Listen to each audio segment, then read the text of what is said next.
마태복음 2장 11절 말씀입니다. 집에 들어가 아기와 그 모친 마리아에 함께 있는 것을 보고 엎드려 아기께 경배하고 보배합을 열어 황금과 유향과 몰약을 예물로 드리니라. 성탄절과 이 크리스마스 관련된 이 성경 말씀들은 뭐 어려운 게 없죠. 사실을 그대로 이렇게 적시한 것이기 때문에 마침 우리가 이제 영화나 드라마를 보는 것과 같이 그 장면들이 생각이 나고, 특별히 이제 우리가 이제 교회를 통해서 어렸을 적에 교회 생활을 통해서 연극도 보고 직접 참여했던 그런 생각을 해보면은 이 장면들이 굉장히 실감이 나는 현실적인 그 이야기 같습니다. 동방 박사들이 이제 마침내 예물을 드리게 되는데 보배합을 열어가지고 이 황금과 유향과 몰약을 예물로 드렸습니다. 여러분 다 기억나는 단어들인데 황금, 유향, 몰약.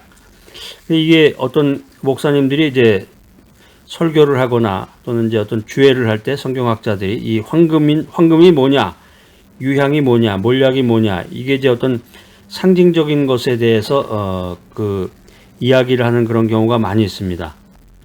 그런데 이제 원칙적인 걸 말씀드린다고 그러면은 이 예물에 대해서 어떤 영적인 의미를 플러스할 필요는 없습니다. 단지 황금이라고 하는 것은 보석 중에서 제일 귀한 거죠. 유향과 몰약은 그 당시에 이스라엘 백성들이 얻을 수 있었던 그 향유 가운데서 가장 귀한 것이었습니다. 그러니까 이 황금과 유향과 몰약을 드렸다. 이건 뭐냐면은 동방 박사들이 가장 존귀하게 여기는 것을 하나님께 드렸다, 이런 의미죠. 내가 가지고 있는 가장 소중한 것을 주님께 드렸다, 하나님께 드렸다, 아기 예수께 드렸다, 이런 의미로 해석하면 좋겠습니다. 성경에 보면 동방 박사들이 아주 먼 여행을 했다고 기록이 되어 있습니다. 동방 박사들이 여행하는 도중에 여비가 부족했을지도 모르죠. 이제 먹고 자야 되니까. 그래서 그 예물을 팔 수도 있었을 텐데 예물을 팔면은 넉넉하게 멋있는 여행을 즐길 수가 있었을 텐데, 그러나 그들은 이 소중한 예물을 꼭 소중하게 보관을 하고 소중한 예물을 자신을 위해서 쓰지 않았다는 거죠.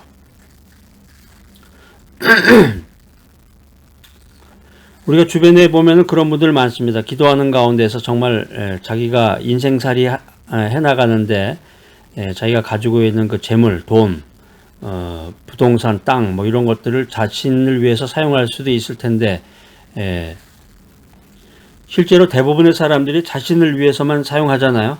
기껏해야 이제 부모나 자기 친척을 위해서만 사용하는데, 그러지 아니하고, 정말 복음 전파를 위해서, 복음을 전하기 위해서 애쓰는 선교사님들을 위해서, 또 복음을 전하는 분들을 위해서, 기도하면서 그것을 기꺼이 내놓는 그런 분들도 주변에 사실은 있습니다. 이 동방 박사들이 소중한 예물을 절대로 자신을 위해서 쓰지 아니하고 꼭 킵을 했다가, 보관을 했다가 주님을 경배하면서, 아기 예수님을 경배하면서 황금과 유향과 몰약을 예물로 드렸다라고 하는 것입니다.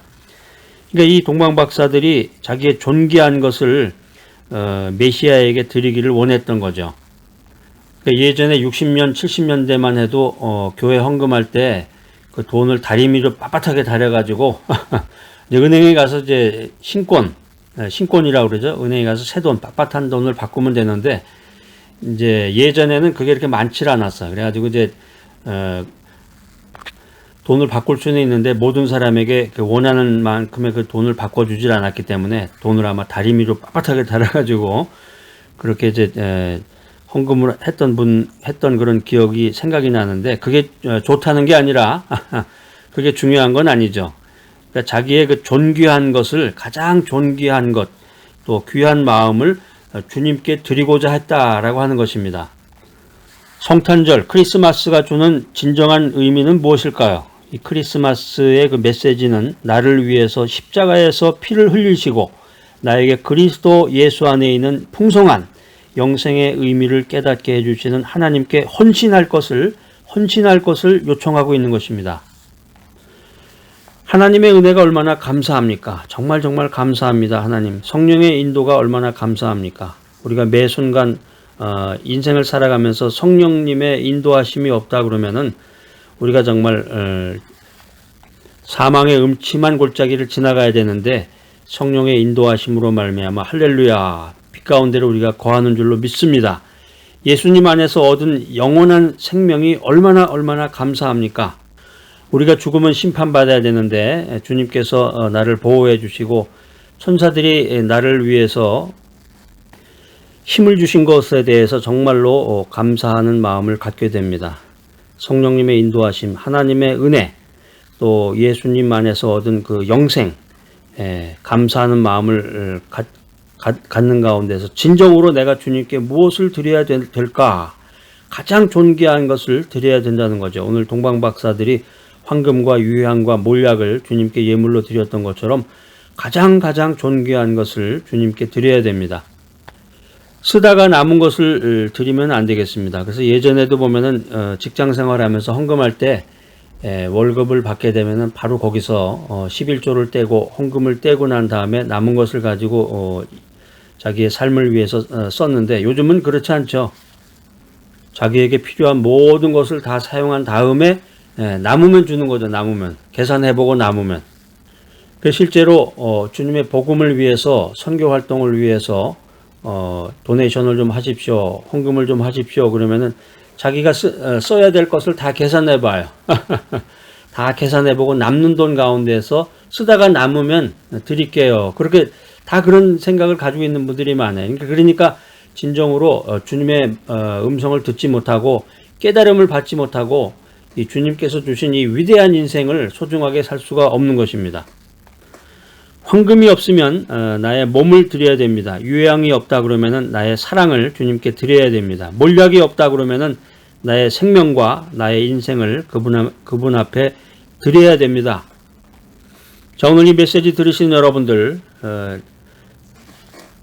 만왕의 왕으로 오신 주님 앞에 꿇어 엎드려 경배하며 이렇게 고백하시기 바랍니다.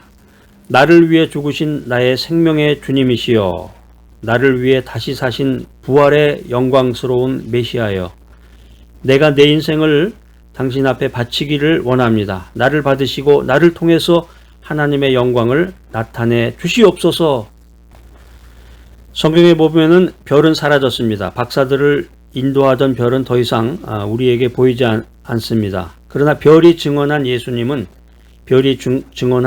아직도 우리에게 남아 있습니다. 또 아기 예수님을 찾아왔던 동방 박사들은 우리의 시야에서 사라졌지만 그들이 만났던 그 예수님은 아직도 우리와 함께 계십니다.